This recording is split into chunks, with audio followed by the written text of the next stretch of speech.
Hello, good morning, students. Now let's continue chapter number 6. First of all, let me thank bankofbiology.com as I'm using their PDF. So last class में हमने जो topic करा था that was up to that RNA is the genetic material. उसमें मैंने आपको reasons भी बताए थे why RNA is less stable than DNA. Now coming to the next topic, now we have to discuss about a topic that is called central dogma.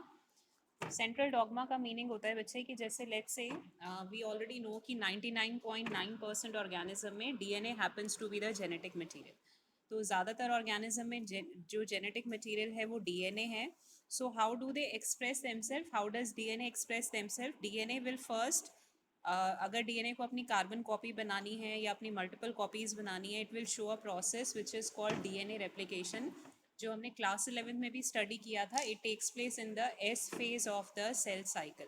उसके बाद now DNA अगर अपने आप को एक्सप्रेस करना चाहता है तो it will show a process of transcription in which DNA will form a RNA copy, and this RNA which has been formed it will undergo a process of translation. तो जब आरएनए ट्रांसलेशन प्रोसेस शो करेगा तो वो proteins form करेगा, and with the help of this protein now DNA will be able to show its effect.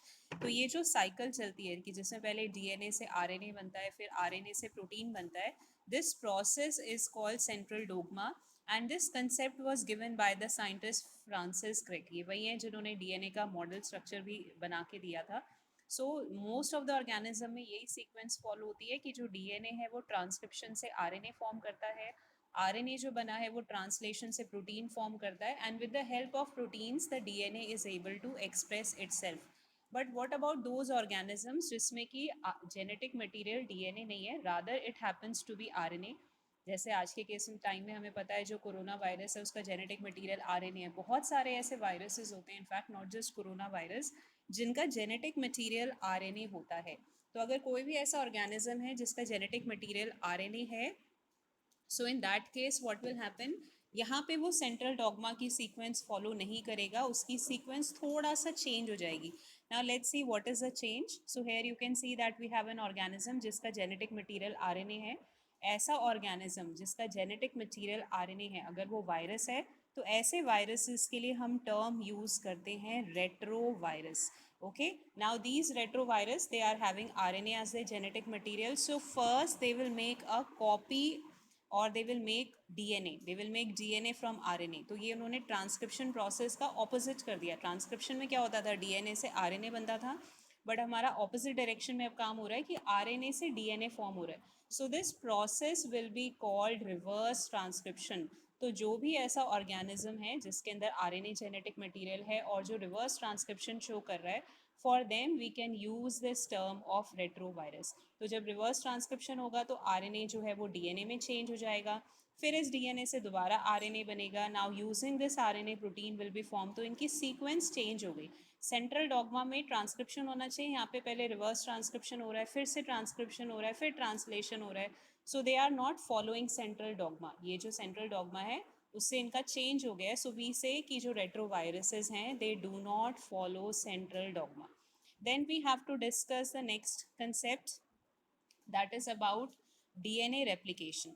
अब DNA replication की हम बात करें तो डीएनए का जो मॉडल है वो फ्रांसिस क्रिक ने, वॉटसन ने प्रपोज कर दिया था. पूरा ऐसे मॉडल बना के उन्होंने एक्सप्लेन कर दिया था कि how does DNA structure look like. उसके बाद फिर ये डिस्कशन स्टार्ट हुआ साइंटिस्ट में. जैसे हमने लास्ट क्लास में बहुत सारे एक्सपेरिमेंट करे हैं, हर्षे चेस का एक्सपेरिमेंट हमने देखा, तो उससे साइंटिस्ट को क्लियर हो गया that DNA is a genetic material. अब ये जो डीएनए जेनेटिक मटेरियल है ये अपनी कार्बन कॉपीज़ कैसे बनाता है, अगर इसको रेप्लिकेट करना है, how is it making it's multiple copy. So lot of discussion was going on among the scientist regarding the process. तो दो मॉडल्स जो हैं वो साइंटिस्ट ने प्रपोज किए. एक मॉडल जो था that was saying, let's say जैसे मैं आपको डीएनए बना के दिखाती हूँ. Let's say this is our DNA. Okay, red colour से मैंने शो किया, this happens to be our DNA.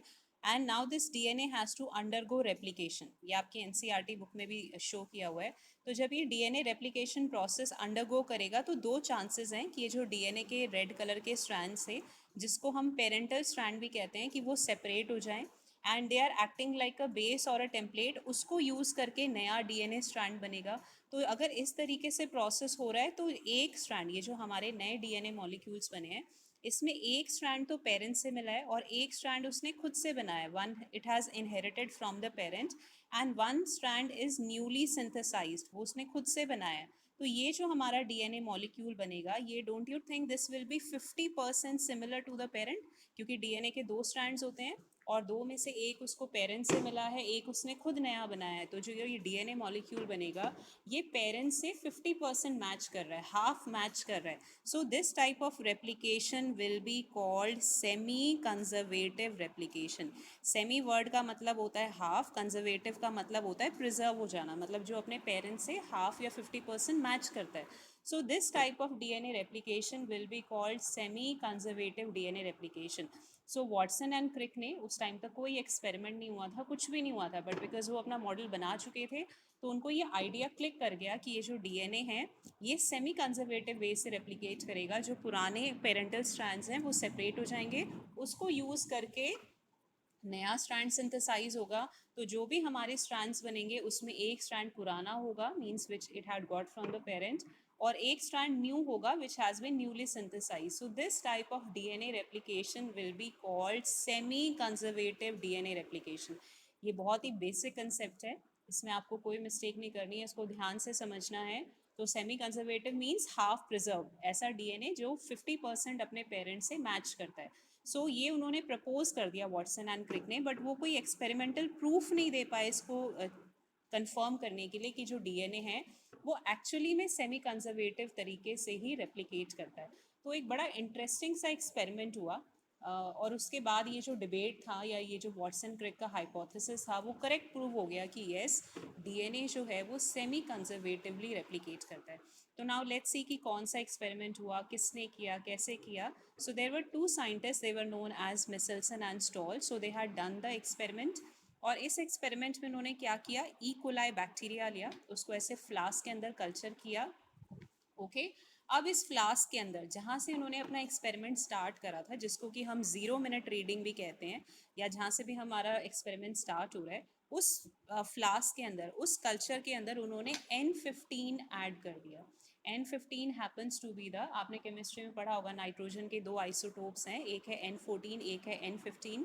तो ये जो N15 आइसोटोप है, इसका एटॉमिक नंबर तो सेम है, नाइट्रोजन का तो एटॉमिक नंबर सेम ही रहेगा, सिर्फ मास नंबर का डिफरेंस है। तो ये वाला जो N15 आइसोटोप है, this happens to be a heavy isotope of nitrogen, मतलब इसका सिर्फ जो मास नंबर है वो वैरी कर रहा है, बाकी इसके अंदर रेडियो एक्टिविटी वाली प्रॉपर्टी नहीं है, सिर्फ इसका मास नंबर डिफरेंट है।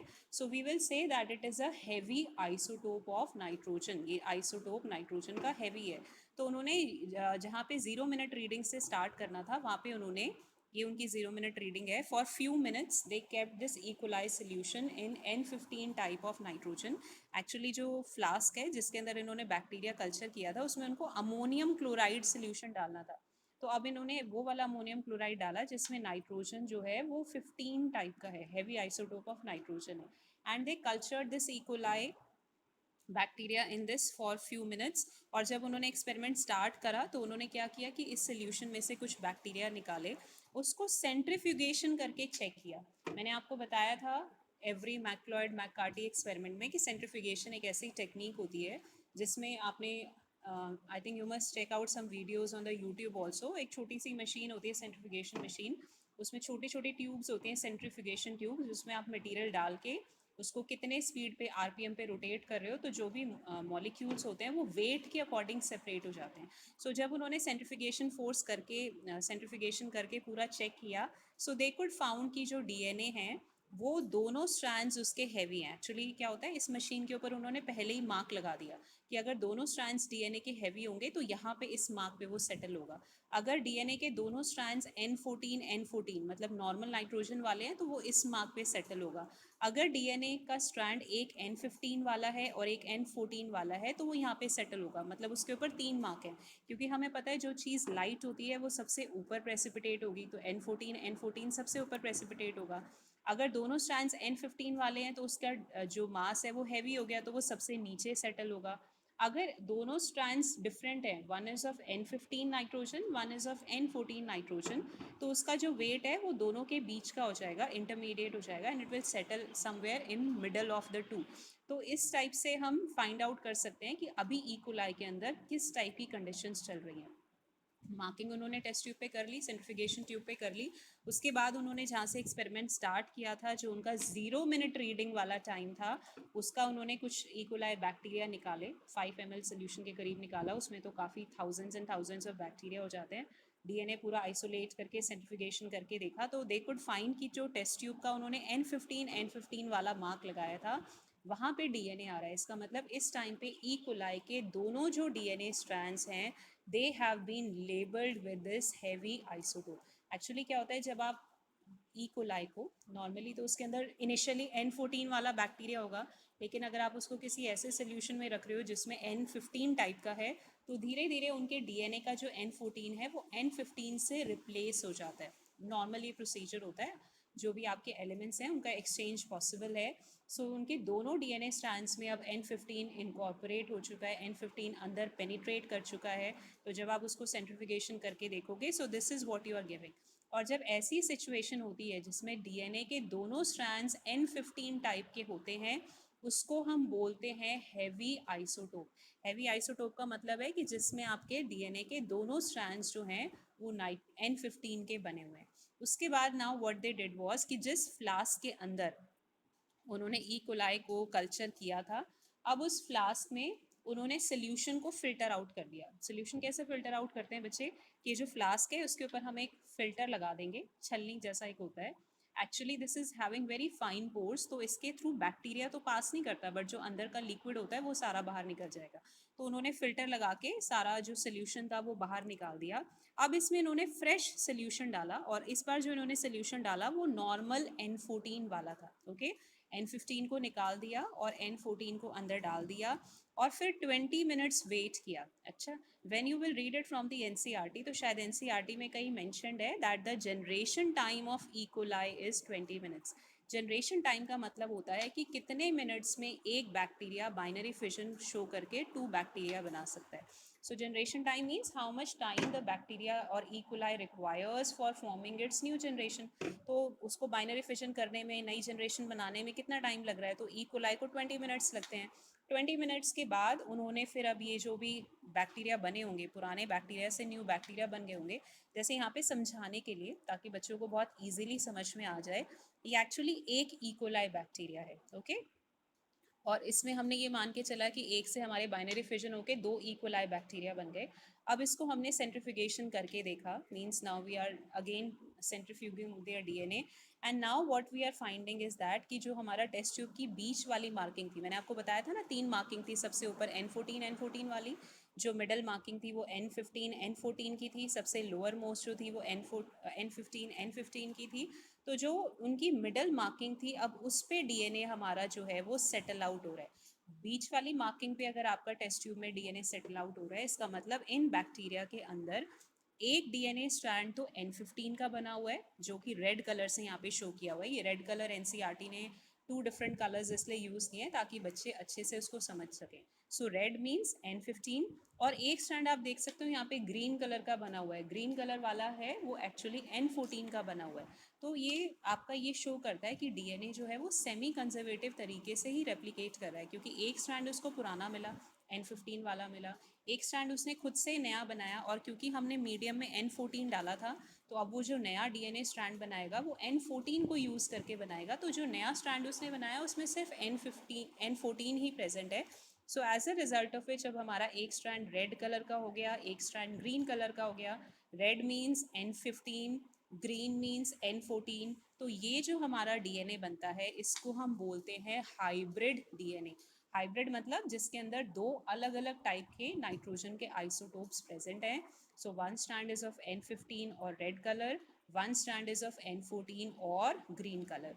उसके बाद अब इन्होंने उसी सोल्यूशन को आगे कंटिन्यू करा, N14 वाला ही चल रहा है, और अब उन्होंने फिर से 20 मिनट्स रखा। 20 मिनट्स ये था और अब 20 मिनट्स इसके हैं, तो यहाँ पे इन्होंने टोटल टाइम शो किया हुआ है 40 मिनट्स, बट एक्चुअली 20 मिनट्स ही रखा है। तो ये जो हमारी ऑब्टेन हुई थी, ये हमारी 0 मिनट रीडिंग थी, मतलब यहाँ से हमने एक्सपेरिमेंट स्टार्ट किया, ये हमारी फर्स्ट जनरेशन है, मतलब आपने 20 मिनट्स के बाद जब फर्स्ट टाइम बैक्टीरिया डिवाइड किया, that will be called first generation. उसके बाद ये इनकी सेकेंड जनरेशन है, मतलब अब ये 2 बैक्टीरिया फर्दर बाइनरी फिजन करके 4 में चेंज हो रहे हैं। ओके, तो ये जब आपका सेकेंड जनरेशन का आप देखोगे तो इसमें भी डोंट यू थिंक ये सेम चीज़ होगी? जैसे मान लो मैं इस वाले सिर्फ एक सिंगल मॉलिक्यूल पे और इन दो पे फोकस करती हूँ, नीचे वाले दो का सेम पिक्चर होगा। आप इमेजिन करो कि अब इस डीएनए को यूज़ करके आपको फ्रेश डीएनए बनाना है, तो रेड वाला स्ट्रैंड अलग हो गया, ग्रीन वाला अलग हो गया। अब एक बैक्टीरिया डिवाइड कर रहा है बाइनरी फिजन से और 2 बैक्टीरिया बना रहा है, तो उसके अंदर एक रेड कलर का स्ट्रैंड था और एक ग्रीन कलर का स्ट्रैंड था, and now it has to form 2 E coli bacteria. एक बैक्टीरिया को ग्रीन कलर का स्ट्रैंड मिला पेरेंट से, मतलब N14 वाला मिला, और किसी एक इकोलाई को रेड कलर वाला या N15 वाला स्ट्रैंड पेरेंट से मिला। अब मीडियम में तो सिर्फ N14 प्रेजेंट है, तो जिसको पेरेंट से N14 वाला मिलेगा वो नया स्ट्रैंड भी जब बना रहा है, क्योंकि मीडियम में तो सिर्फ N14 है तो N14 वाला ही बना पाएगा, तो उसके दोनों स्ट्रैंड्स जो होंगे वो ग्रीन कलर के या N14 के हो जाएंगे, राइट। जिसको एक स्ट्रैंड पेरेंट से रेड वाला या N15 वाला मिला, अब वो जो नया स्ट्रैंड बनाएगा वो N14 को यूज़ करके बनाएगा, तो एक स्ट्रैंड उसका रेड कलर का हो गया यानी N15 का हो गया, एक उसका ग्रीन या N14 टाइप का हो गया, यानी एक इकोलाई बैक्टीरिया ऐसा बना जिसका डीएनए हाइब्रिड है। Hybrid means it is having one strand of N15 type, one strand of N14 type, और एक इकोलाई बैक्टीरिया ऐसा बना जिसके दोनों डीएनए N14 के बने हुए हैं। तो जब दोनों डीएनए N14 के बने होते हैं उसको बोलते हैं लाइट डीएनए, क्योंकि उसकी डेंसिटी लाइट हो जाएगी। तो जब इन्होंने सेकेंड जनरेशन के कुछ बैक्टीरिया को सोल्यूशन में से निकाल के उनका डीएनए निकाल के सेंट्रीफ्यूगेशन करके देखा, तो इनको 2 अलग अलग टाइप के बैंड्स मिले। एक तो बीच वाले मार्किंग पे मिला यानी कि वो हाइब्रिड है, उसके अंदर एक N15 एक N14 है, और एक उनको मिला जो लाइट है, सबसे ऊपर टॉप मोस्ट मार्क पर आ रहा है, मतलब उसका वेट बहुत कम है, इट मीन्स उसके दोनों स्ट्रैंड्स जो हैं वो N14 के बने हुए हैं। तो सेकेंड जनरेशन से फर्दर कंफर्म हो गया, हालांकि फर्स्ट जनरेशन से ही क्लियर हो गया था।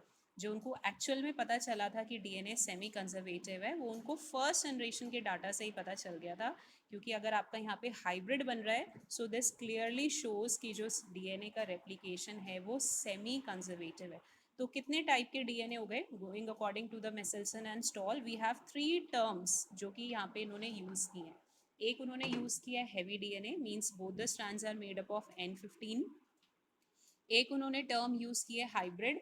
हाइब्रिड का मतलब होता है कि जिसमें आपका जो डीएनए है एक N15 है एक N14 टाइप है। एक होता है लाइट जिसमें दोनों डीएनए स्ट्रैंड्स जो होंगे वो N14 के बने हुए हैं। Okay, so this is how it will go, और इससे ये पूरा प्रूव हो जाता है कि जो डीएनए रेप्लिकेशन है वो सेमी कंजर्वेटिव है।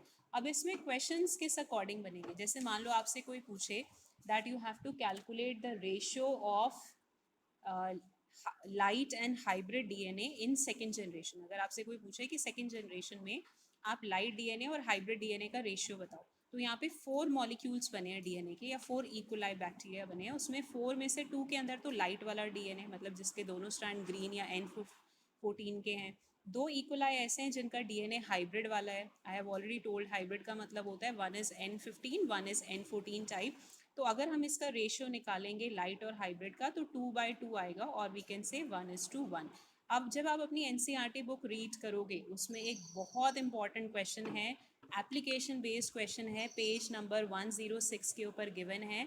उसमें उन्होंने एक आपको कंडीशन दी है, जैसे यहाँ पे तो हमने 40 मिनट्स तक करा है, उसमें उन्होंने बोला है कि अगर हम ये मेसेल्सन स्टॉल वाला एक्सपेरिमेंट 80 मिनट्स तक करते हैं और उसके बाद फिर आपको लाइट और हाइब्रिड डीएनए मॉलिक्यूल्स का रेशियो कैलकुलेट करना है। सो this is your homework question. इसको आप अपनी असाइनमेंट कॉपी में करोगे, स्टेटमेंट बना के पूरा अच्छे से सॉल्व करके रेशियो निकाल के आप मेरे को कल चेक कराओगे आंसर्स। ओके, देन एक छोटा सा पैराग्राफ पेज 106 पे गिवन है, उसको एक बार थोड़ा सा एक लाइन में देखेंगे कि जैसे ये वाला एक्सपेरिमेंट हुआ था मेसेल्सन स्टॉल का। एक्चुअली उस टाइम पे क्या होता था, उस टाइम पे इतना आपका फेसबुक, सोशल मीडिया, इंटरनेट, ये सब चीज़ें नहीं होती थी। We are talking about early 19th century. उस टाइम पे all these things were not there, तो पता ही नहीं चलता था कि वर्ल्ड के कौन से पार्ट में कौन सा साइंटिस्ट क्या कर रहा है। जैसे मेसेल्सन एंड स्टॉल ने जो एक्सपेरिमेंट किया था वो 1958 में किया था, और उसी साल एक और साइंटिस्ट भी थे जो वर्ल्ड के किसी दूसरे कॉर्नर में थे, टेलर उनका नेम है, और उनके कुछ फ्रेंड्स भी थे। They were also trying to find out कि डीएनए जो है, ये जो वॉटसन क्रिक ने कहा है क्या वो वाकई सेमी कंजर्वेटिवली रेप्लिकेट करता है, तो वो भी वही एक्सपेरिमेंट कर रहे थे। उन्होंने थोड़ी सी डिफरेंट टेक्निक यूज़ की बट उनका रिजल्ट भी सेम मिसेल्सन एंड स्टॉल वाला आया। उन्होंने ये वाला प्लांट लिया, विशिया फाबा, फाबा बीन्स, ये हम खाते भी हैं, मार्केट में आती हैं बीन्स जो होती हैं, we eat them on a regular basis. अब उसके डीएनए को उन्होंने क्या किया, उसका जो क्रोमोसोम था उसमें बीनो क्रोमोसोम्स में एडेनाइन होता है, थाइमीन होता है, ग्वानिन होता है, साइटोसिन होता है। तो थाइमीन का उन्होंने रेडियो एक्टिव आइसोटोप उन्होंने ऐड कर दिया। अब ये एक क्रोमोसोम है एंड वी नो कि जब आपका क्रोमोसोम रेप्लिकेट करेगा तो ये DNA, actually chromosome DNA is present in the chromosome only. तो one chromosome arm will go to one cell, second chromosome arm will go to the second cell. सिर्फ first generation में radioactive thymine डाला, उसके बाद normal thiamine था। तो यहाँ पे भी देखो 50-50% वाली बात हो गई कि एक स्ट्रैंड या एक क्रोमोसोम आर्म जो पेरेंट से मिली वो तो रेडियो एक्टिव शो कर रही है, और जो उन्होंने फ्रेश आम बनाई उसमें कोई रेडियो एक्टिविटी नहीं थी। तो यहाँ पे फर्स्ट जनरेशन से ही प्रूव हो गया कि ये जो आपका डीएनए है ये सेमी कंजर्वेटिवली रेप्लिकेट करता है। उसके बाद फर्दर देखो कि जब ये मॉलिक्यूल आगे और रेप्लिकेट करेगा सेकेंड जनरेशन में, तो कुछ एक ऑर्गेनिज्म ऐसा होगा जिसको रेडियो एक्टिव आर्म मिलेगी, एक ऐसा होगा जिसको नॉर्मल आर्म मिलेगी। अब न्यू आर्म जो बनाएंगे, क्योंकि रेडियो एक्टिविटी तो है ही नहीं, नॉर्मल थाइमीन है तो वो भी आपकी नॉर्मल होगी। तो यानी यहाँ पे एक हाइब्रिड क्रोमोसोम मिला, एक लाइट क्रोमोसोम मिला, तो बिल्कुल वही सेम पैरेलल रिजल्ट आ रहा है जो मिसेल्सन एंड स्टॉल का आया था। तो दो साइंटिस्ट ने एक ही साल में अलग अलग कंट्रीज में डिफरेंट टेक्निक से ये प्रूव कर दिया कि जो डीएनए रेप्लिकेशन होता है वो सेमी कंजर्वेटिव रेप्लिकेशन है। I hope I am clear to everyone. उसके बाद now let's move to the next topic. Now we have to discuss about DNA replication, which is a very important topic. Now talking about DNA replication, ये आपने class 11th में जब topic पढ़ा था, chapter पढ़ा था cell cycle, there you had studied कि जो डीएनए रेप्लिकेशन होता है वो S phase of cell cycle में होता है। डीएनए रेप्लिकेशन जो होगा वो एस फेज में होता है। और एक्चुअली ऐसा नहीं है कि डीएनए रेप्लिकेशन डीएनए के किसी भी पार्ट से शुरू हो जाएगा, नो। डीएनए के कुछ स्पेसिफिक पोर्शंस होते हैं जहाँ से डीएनए रेप्लिकेशन प्रोसेस स्टार्ट हो सकता है, and these portions are called ori. Ori short में बोलते हैं, कंप्लीट नेम है ओरिजिन ऑफ रेप्लिकेशन। मतलब यहाँ से डीएनए रेप्लिकेशन प्रोसेस जो है वो स्टार्ट हो सकता है। जैसे अगर हम इकोलाई डीएनए की बात करें तो इकोलाई का डीएनए तो छोटा होता है, उसमें एक ही सिंगल ओरिजिन ऑफ रेप्लिकेशन होता है। लेकिन अगर हम ह्यूमन डीएनए की बात करें, ह्यूमन डीएनए का size is very large, so we have thousands of ori site present on different chromosome. तो जहाँ पे ओरी साइट है वहाँ से आपका डीएनए अनवाइंड होना शुरू हो जाएगा, डीएनए के जो डबल हेलिक्स हैं वो ओपन होना शुरू हो जाएंगे।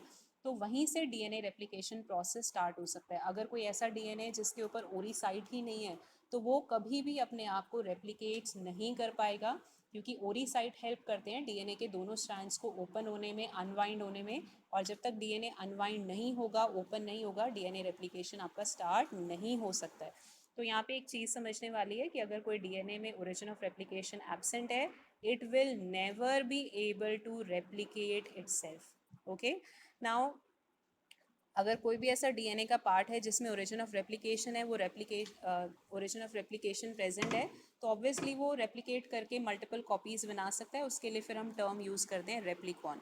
नाउ टॉकिंग अबाउट कि कौन कौन से एंजाइम्स डीएनए रेप्लिकेशन प्रोसेस में इन्वॉल्व हैं, तो एनसीईआरटी में तो सिर्फ दो ही एंजाइम मेंशन्ड है, बट उन दो एंजाइम से हम एक्चुअल प्रोसेस नहीं समझ सकते हैं, दैट्स अ थिंग। तो यहाँ पे हमें थोड़ा सा डिटेल में जाना पड़ेगा, though these names are not mentioned in the NCERT, but ये हमें थोड़ा सा देखना पड़ेगा। एक एंजाइम हमारा होता है जिसको हम बोलते हैं हेलिकेज। हेलिकेज एंजाइम क्या करेगा, जहाँ पे ओरिजिन ऑफ रेप्लिकेशन है, यू कैन सी ये हेलिकेज एंजाइम है। ये डीएनए उस पर्टिकुलर रीजन में जो भी डीएनए के बॉन्ड्स हैं, जैसे we know adenine thymine are joined by double bond, cytosine guanine are joined by triple bond, तो ये उन हाइड्रोजन बॉन्ड्स को ब्रेक कर देता है। जब हाइड्रोजन बॉन्ड्स ब्रेक हो जाएंगे तो डीएनए उस पर्टिकुलर पोर्शन में से ओपन हो जाएगा, और जब डीएनए उस पोर्शन में से ओपन हो जाएगा तो फिर डीएनए रेप्लिकेशन प्रोसेस स्टार्ट हो जाएगा। तो सबसे पहले डीएनए को ओपन करने का जो काम है that is done by the enzyme helicase. Helicase DNA के दोनों स्ट्रैंड्स को ओपन आउट करता है। जैसे आपने फिजिक्स में पढ़ा होगा, एक होता है आपका रेप्लिकेशन फोक, सॉरी ट्यूनिंग फोक, फिजिक्स में होता है ना, जो इसको रबर पैड पे हिट करते हैं तो वो साउंड होता है, आई डोंट नो आपने वो प्रैक्टिकल किया है कि नहीं last year due to Covid. तो फिजिक्स में एक आपका ऐसा रेप्लिकेशन फोक होता है, उसको रबर पैड पे हिट करोगे तो इट क्रिएट्स वाइब्रेशन। तो कुछ उसी टाइप का हमारा एक वाई शेप स्ट्रक्चर बनता है जब डीएनए रेप्लिकेशन प्रोसेस को स्टार्ट करता है। So that process is called, ये जो हमारा ये बना है वाई शेप, बिल्कुल ट्यूनिंग फोक जैसा लग रहा है, इसके लिए हम टर्म यूज़ करते हैं replication fork. This is our replication fork, मतलब ये जो वाई शेप स्ट्रक्चर बना है, जो फिजिक्स वाले ट्यूनिंग फोक से बिल्कुल जिसकी शेप सेम है, जहाँ पे डीएनए ओपन होना स्टार्ट हो गया और डीएनए अपनी न्यू कॉपी बनाना स्टार्ट कर रहा है, this Y shape structure will be called replication fork. इसका एक डायग्राम आपकी एनसीईआरटी बुक में है, उस डायग्राम को आपने इंपॉर्टेंट मार्क करना है और उसको बहुत अच्छे से लर्न करना है। उसमें से बहुत सारे क्वेश्चंस बनते हैं, आई विल टेल यू कि कौन कौन से क्वेश्चंस बनेंगे। उसके बाद हेलिकेस एंजाइम का फंक्शन हमने डिस्कस कर लिया। Now we have to discuss the raw material, कि हमें कौन सा रॉ मटेरियल रिक्वायर्ड है। तो अगर हमें न्यू डीएनए बनाना है तो हमें डीऑक्सी न्यूक्लियोसाइड ट्राईफॉस्फेट चाहिए, यानी जो हमारा एडिनाइन है वो ट्राईफॉस्फेट के फॉर्म में होना चाहिए। एडिनाइन ट्राईफॉस्फेट के फॉर्म में मतलब एडिनाइन का जो न्यूक्लियोटाइड है जिसके साथ उसका नाइट्रोजन बेस भी होगा, शुगर भी होगा, न्यूक्लियोटाइड का मीनिंग रिकॉल करो, उसके साथ 3 फॉस्फेट अटैच है, then it will be called ATP. ये डी इसलिए लगाया है क्योंकि यहाँ पे जो शुगर है वो डीऑक्सी टाइप की है। डीएनए आरएनए की शुगर अलग अलग होती है। अगर मान लो मैं खाली ऐसे एटीपी लिख रही हूँ, इसका मतलब कि वो आरएनए टाइप की शुगर है। आरएनए टाइप की शुगर होगी तो फिर वो हम डीएनए सिंथेसिस में यूज़ नहीं कर सकते हैं। तो ऐसे शॉर्ट में डी के आगे एटीपी लिखा है, तो इसका मतलब इसके अंदर शुगर जो है वो डीऑक्सी टाइप की है और इस एटीपी के साथ 3 फॉस्फेट ग्रुप अटैच हैं। ATP stands for adenosine triphosphate. Then GTP भी इसी फॉर्म में होगा कि जो जीटीपी का न्यूक्लियोटाइड है, मतलब उसके साथ उसका नाइट्रोजन बेस्ड शुगर दोनों हैं, वो आपका प्रेजेंट होगा, उसके साथ 3 8 फॉस्फेट ग्रुप्स जो हैं वो अटैच्ड हैं। देन सिमिलरली आपका साइटोसिन जो होगा वो भी इसी सेम कंडीशन में होगा कि साइटोसिन के साथ भी 3 फॉस्फेट ग्रुप्स जो होंगे वो अटैच होंगे। देन हमारा टीटीपी भी जो होगा वो भी उसी फॉर्म में होगा, मतलब जो हमारा थाइमिडीन का न्यूक्लियोटाइड है उसके साथ भी 3 फॉस्फेट्स जो होंगे वो अटैच होंगे। तो ये सारे हमारे सबस्ट्रेट हैं, इनको यूज़ करना है क्योंकि हमें पता है डीएनए में एडेनाइन भी होता है, थाइमीन भी होता है, साइटोसिन भी होता है, ग्वानिन भी होता है। तो ये रॉ मटेरियल आपको चाहिए। तो ये जो डीऑक्सी न्यूक्लियोसाइड ट्राईफॉस्फेट हैं ये डुअल फंक्शन परफॉर्म करते हैं। ये टर्म एनसीईआरटी में मार्क कर लेना, सर्कल कर लेना, और ये आपकी सेम लैंग्वेज को यूज़ करके एनसीईआरटी में वर्ड मेंशन है, सेम वर्ड को यूज़ करके क्वेश्चन पूछे जाते हैं कि what are the dual function performed by deoxy nucleoside. Dual का मतलब होता है टू। तो कौन से दो फंक्शन ये डीऑक्सी न्यूक्लियोसाइड कर रहा है? एक तो ये खुद रॉ मटेरियल की तरह एक्ट कर रहा है क्योंकि अगर आपको नया डीएनए बनाना है तो ये सारी चीज़ें चाहिए। दूसरा इसका सबसे ज़्यादा बेनिफिट है कि जो भी आपके न्यूक्लियोटाइड हैं जब ये ट्राईफॉस्फेट फॉर्म में है, मतलब उनके साथ ऐसे 3 फॉस्फेट ग्रुप अटैच्ड हैं, एंड वी नो कि ये जो फॉस्फेट्स होते हैं इनके बीच में जो बॉन्ड होता है it's a very high energy bond. तो जब आप इस बॉन्ड को ब्रेक करोगे, एडिनोसिन ट्राईफॉस्फेट का एक फॉस्फेट ब्रेक किया या 2 फॉस्फेट ब्रेक किए, तो when ever a bond is broken energy release होती है और इस एनर्जी को यूज़ करके हम इन न्यूक्लियोटाइड्स को आपस में ज्वाइन कर सकते हैं। इसका मतलब they are providing the energy which will help in the joining of two nucleotides together। दो न्यूक्लियोटाइड्स को आपस में ज्वाइन करने में हेल्प कर रहा है। पॉलीमराइजेशन प्रोसेस के लिए जो एनर्जी रिक्वायर्ड है, that energy is provided by these phosphate group. तो दूसरी जो चीज़ रिक्वायर्ड है, पहला हमें चाहिए था हेलिकेज एंजाइम, दूसरा जो हमें रिक्वायर्ड है वो है deoxy nucleoside triphosphate. Okay, third जो चीज़ हमें रिक्वायर्ड है वो है ये वाला enzyme which is called DNA polymerase in short. इसका शॉर्ट में नाम डीएनए पॉलीमरेज है, लेकिन अगर मैं इसका पूरा नेम आपको बताऊं, एक्चुअली पॉलीमरेज एंजाइम की बहुत सारी कैटेगरीज हैं, 3 कैटेगरीज हैं। अभी मैं आपको फर्स्ट कैटेगरी बता रही हूँ। जैसे यहाँ पे डीएनए का स्ट्रैंड यूज़ करा, ये रेड वाला हमारा पुराना डीएनए स्ट्रैंड है, ब्लू वाला हमारा न्यू डीएनए स्ट्रैंड है। तो हम डीएनए स्ट्रैंड को यूज़ करके, डीएनए पुराना जो डीएनए स्ट्रैंड है उसको यूज़ करके नया डीएनए स्ट्रैंड बना रहे हैं। तो एंजाइम का कंप्लीट नेम हो जाएगा DNA dependent DNA polymerase. Why I am saying DNA dependent? क्योंकि ये डीएनए के पुराने स्ट्रैंड को यूज़ करके नया स्ट्रैंड बना रहा है। देखो, नया स्ट्रैंड आपका जब भी बनेगा तो वहाँ पे पॉलीमराइजेशन रिएक्शन होगी, मतलब जो मोनोमर्स हैं स्मॉल यूनिट्स हैं उनको ज्वाइन करेंगे तभी तो आपका नया डीएनए स्ट्रैंड बनेगा. सो डीएनए फॉर्मेशन में पॉलीमराइजेशन रिएक्शन इन्वॉल्व होती है. तो हम ये कह रहे हैं कि डीएनए डिपेंडेंट मतलब डीएनए के पुराने स्ट्रैंड को यूज़ करके नया स्ट्रैंड वो पॉलीमराइजेशन रिएक्शन से बना रहा है. तो इस एंजाइम का कंप्लीट नेम हो जाएगा डीएनए डिपेंडेंट डीएनए पॉलीमरेज, जिसको कि हम शॉर्ट में बोलते हैं डीएनए पॉलीमरेज. तो जो बच्चे नीट के लिए प्रिपेयर कर रहे हैं वो पूरा नाम याद करेंगे, जो नीट के लिए प्रिपेयर नहीं कर रहे वो शॉर्ट नेम लर्न करेंगे. उसके बाद now coming to the next thing कि ये जो हमारा डीएनए डिपेंडेंट डीएनए पॉलीमरेज है या डीएनए पॉलीमरेज एंजाइम है, इसके अंदर दो क्वालिटीज़ होती हैं. सबसे पहली क्वालिटी जो डीएनए पॉलीमरेज के अंदर होती है वो ये है कि ये एंजाइम बहुत फास्ट काम करता है. Okay, it's working at a very fast rate. आप देखो हमारा जो ह्यूमन डीएनए है उसमें 6.6 into 10 raised to the power 9 base pair होते हैं, जो कि बहुत बड़ा अमाउंट है. लेकिन ये हमारे इतने large number of base pairs को भी 40 मिनट्स या 38 मिनट्स में पूरा रेप्लिकेट कर देता है. यानी अगर मैं 1 सेकेंड काउंट करूँ, आप देखो अपनी वॉच में देखो 1 सेकेंड कितना शॉर्ट ड्यूरेशन ऑफ टाइम होता है.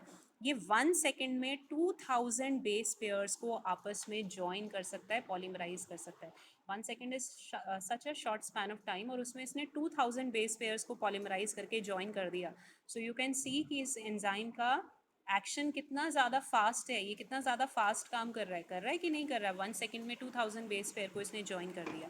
बट फास्ट होने का मतलब ये नहीं है कि इसका काम एक्यूरेट नहीं होता, इसके काम में गलतियाँ होंगी. नो, एक्चुअली दिस एंजाइम, इसकी जो सेकेंड फर्स्ट क्वालिटी है कि ये फास्ट है, सेकेंड क्वालिटी है that it is very accurate. Why I am saying it's very accurate?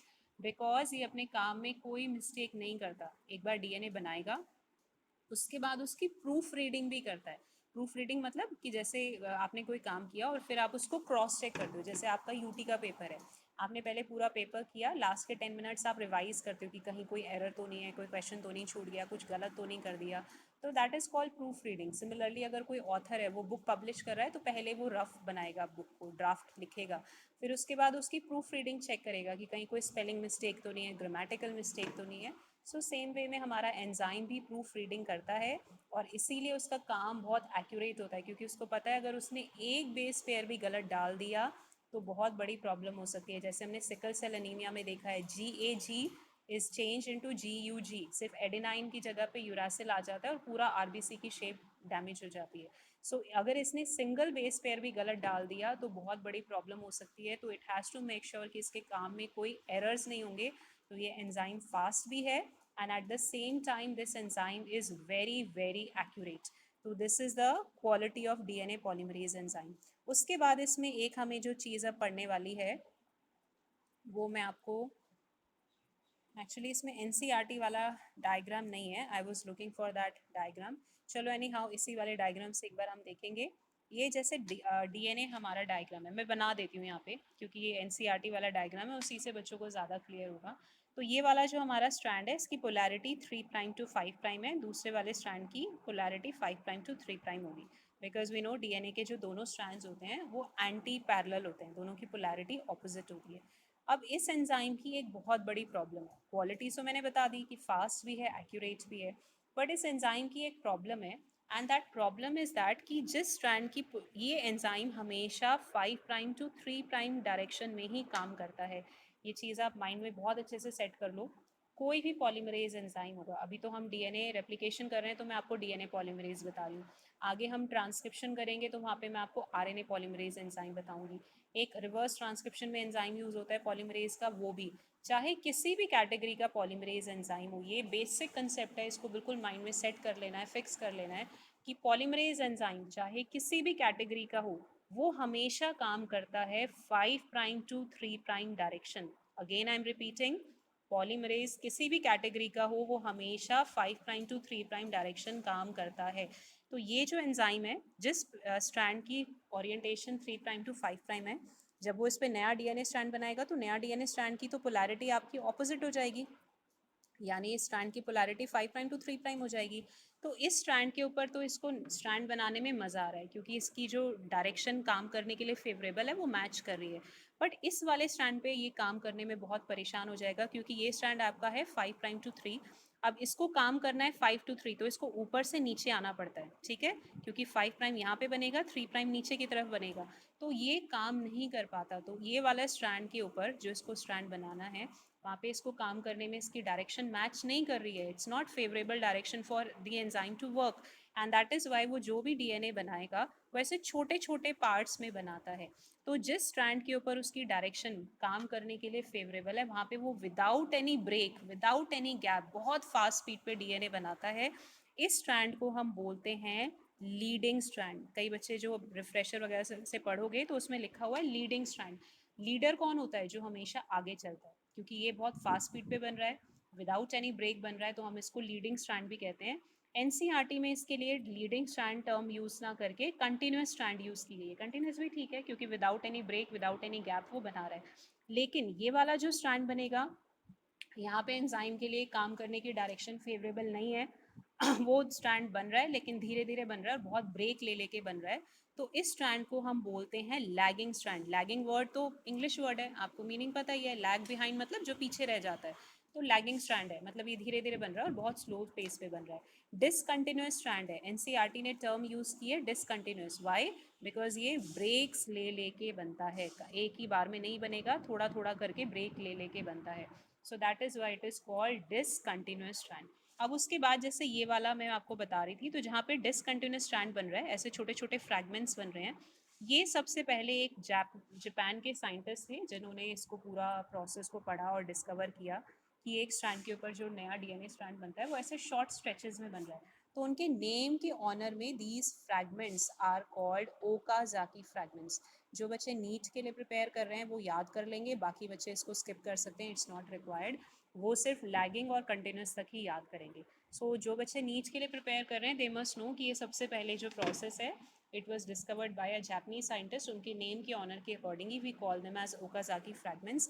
अब ये जो ओकाजाकी फ्रैगमेंट्स बनेंगे तो छोटे छोटे पीसेस में है, इसको आपको ज्वाइन भी करना पड़ेगा बीच में से, जब तक आप ज्वाइन नहीं करोगे आपका डीएनए पूरा नहीं होगा। So now comes the role of another enzyme which is called DNA ligase. DNA ligase actually अभी हम बायोटेक में भी पढ़ेंगे, दिस इज कॉल्ड गम और ग्लू ऑफ द डीएनए, मतलब ये फेविकॉल के जैसा काम करता है, जो हमारे फ्रैगमेंट्स में ऐसे बीच में स्पेस है उन सबको आपस में ऐसे ज्वाइन कर देगा। तो जितने भी कंटिन्यूस स्टैंड पे तो ज्वाइन करने की ज़रूरत ही नहीं है, क्योंकि वो तो विदाउट ब्रेक बन रहा है, तो उसमें लाइगेज का कोई फंक्शन नहीं होता। लेकिन जहाँ पे डिसकंटिन्यूस स्ट्रैंड में ये ऐसे छोटे छोटे पीसेस में डीएनए बन रहा है, उसको डीएनए लाइगेज एंजाइम जो है वो ज्वाइन कर देता है। उसके अलावा एक लास्ट एंजाइम है जो कि एनसीईआरटी में मेंशन नहीं है, but we must know the name of the enzyme, and that is your primase enzyme. देखो, एक मैंने आपको प्रॉब्लम बताई एंजाइम की कि वो एक स्ट्रैंड पे लगातार काम कर रहा है, एक पे ऐसे शॉर्ट स्ट्रेचेस में काम कर रहा है, ये कि उसका ड्रॉबैक ही है। दूसरा उसका ड्रॉबैक ये होता है एंजाइम का कि वो डीएनए रेप्लिकेशन प्रोसेस को स्टार्ट नहीं कर सकता, उस प्रोसेस को शुरू नहीं कर सकता। वो चाहता है कि शुरू में कोई उसको थोड़ा सा एक नया स्ट्रैंड का छोटा सा पार्ट बना के दे दे, जिसमें 8 to 10 न्यूक्लियोटाइड्स आपस में ज्वाइन हो जाएंगे। ऐसा कोई छोटा सा उसको पार्ट बना के दे दे जिसमें 8 to 10 न्यूक्लियोटाइड्स ज्वाइन है, उसके बाद फिर वो प्रोसेस को स्टार्ट कर सकता है। So it can not initiate the process. तो यहाँ पे एक उसका एंजाइम होता है विच इज़ प्राइमेज एंजाइम, वो उसकी हेल्प करता है। वो कहता है ठीक है, आप प्रोसेस स्टार्ट नहीं कर सकते, कोई प्रॉब्लम नहीं है, मैं आपकी हेल्प करूँगा, मैं आपको शुरू में छोटा सा एक बेस बना के दूंगा। और जो इसने ये छोटा सा पार्ट बनाया है प्राइमेज एंजाइम में, जिसमें 8 to 10 न्यूक्लियोटाइड्स हैं, दिस इज कॉल्ड प्राइमर। तो एक बार प्राइमर बन गया तो अब एंजाइम इस प्राइमर के साथ यहाँ पीछे आके अटैच हो जाता है डीएनए पॉलीमरेज, और फिर अपना काम जो है वो स्टार्ट कर सकता है। यहाँ पे भी ये होगा, जितने भी आपके फ्रैगमेंट बन रहे हैं हर फ्रैगमेंट के नीचे प्राइमर होगा, क्योंकि हर बार नया फ्रैगमेंट तभी बन पाएगा जब उसको प्राइमर थोड़ा सा बेस, प्राइमेज एंजाइम थोड़ा सा बेस बना के देगा। सो दैट इज़ वाई ये जो प्राइमेज एंजाइम है इसका रोल भी बहुत इंपॉर्टेंट हो जाता है, because it helps the enzyme to start the process. DNA polymerase cannot start the process. So now coming back to this very beautiful enzyme DNA polymerase, तो इसकी क्वालिटी नंबर 1 है कि ये बहुत फास्ट है, बहुत सेकेंड क्वालिटी है कि ये एक्यूरेट है। इसके दो ड्रॉबैक्स भी हैं। फर्स्ट ड्रॉबैक है कि ये 5 to 3 डायरेक्शन में ही अच्छे से काम कर सकता है, तो एक स्टैंड पे तो ये लीडिंग या कंटिन्यूस स्टैंड बनाएगा, दूसरे स्टैंड पे जहाँ पे इसकी डायरेक्शन वर्किंग की फेवरेबल नहीं है वहाँ पे ये डिसकंटिन्यूस या लैगिंग स्टैंड बनाएगा। और जो भी आपके डिसकंटिन्यूस या लैगिंग स्टैंड है, जैसे ये बहुत सारे हैं, इन सबको डीएनए लाइगेज ज्वाइन करेगा।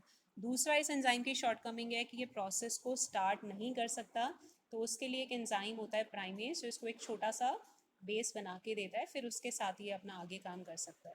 तो जो मैंने आपको डीओई के लिंक्स भेजे थे उसमें जो इकबाल मैम ने लास्ट ईयर क्लास ली है, आप उस क्लास को ज़रूर देखना। उसमें मैम ने ना, एक मेरे को अभी रिकॉल नहीं हो रहा है, एक बड़ी अच्छी सी हिंट बना के दी थी, जिसमें कि उन्होंने ये जितने भी एंजाइम हैं, कौन सा एंजाइम कौन से नंबर पर आता है, एक शॉर्ट ट्रिक कुछ बच्चों को बना के दी थी जिसके थ्रू वो लर्न कर सकते थे।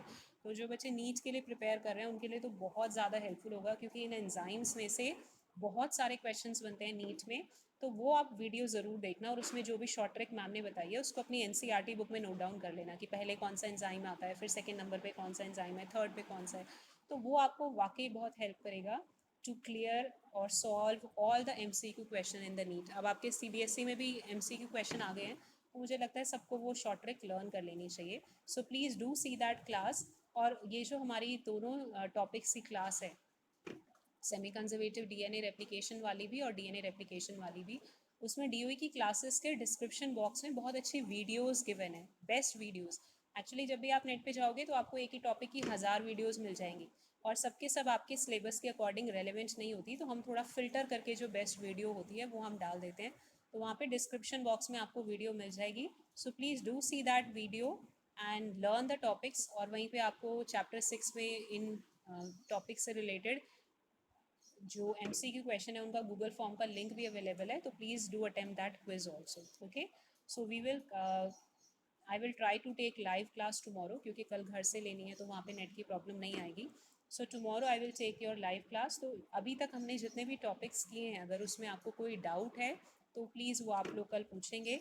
And tomorrow is the last day for the submission of class work copy and assignment copy, so please do complete your notebooks and submit them in the Google Classroom. That's all for today. Thank you, students. Stay safe and have a nice day.